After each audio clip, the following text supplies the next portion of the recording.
Hi friends, PG న్యూస్కి స్వాగతం. UAE దేశాన్ని లక్ష్యంగా చేసుకొని కొనసాగుతున్న దాడుల పరంపరలో భాగంగా మంగళవారం ఇరాన్ నుంచి ప్రయోగించిన 10 బాలిస్టిక్ క్షిపణులను 45 డ్రోన్లను యునైటెడ్ అరబ్ ఎమిరేట్స్ వాయు రక్షణ వ్యవస్థలు విజయవంతంగా అడ్డుకున్నాయి.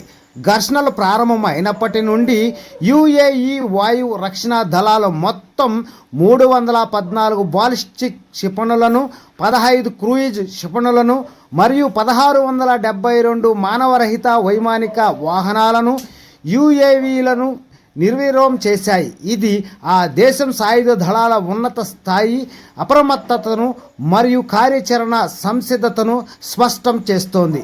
ఈ దాడుల ఫలితంగా గణనీయమైన ప్రాణ నష్టం జరిగింది.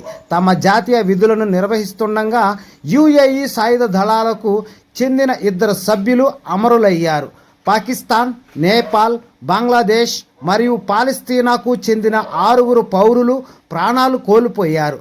అదనంగా Emirates, Egyptian, Sudanese, Ethiopians, Filipino, Pakistani, Indian, Bangladeshi, Sri Lankan, Azerbaijani, Yemeni, Uganda, Eritrean, Lebanese, Afghan, Bahrain, Comorian, Turkish, Iraqi, Nigerian, Omani, Jordanian, Palestinian, Ghanaian, Indonesian, Sweden మరియు ట్యూనిషియన్ సహా 30కి పైగా జాతీయతలకు చెందిన 150 మంది స్వల్పం నుండి తీవ్రమైన గాయాలు పడ్డారు. దేశాన్ని ఎదురయ్యే ఎలాంటి ముప్పునైనా ఎదుర్కొనేందుకు అన్ని బలగాలు అత్యంత అప్రమత్తంగా, పూర్తి సంసిద్ధంగా ఉన్నాయని రక్షణ మంత్రిత్వ శాఖ నొక్కి చెప్పింది.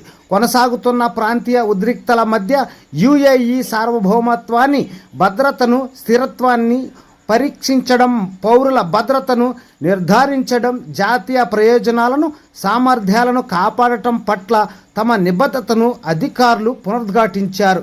ఈ ఘర్షణాపూరిత సంఘటనల సమయంలో భద్రతను కాపాడటంలో ప్రజల సహకారం కీలక పాత్ర పోషిస్తుందని నొక్కి చెబుతూ అధికారులు నిరంతర అప్రమత్తతో ఉండాలని, పౌర రక్షణ సూచనలను పాటించాలని కూడా పిలుపునిచ్చారు.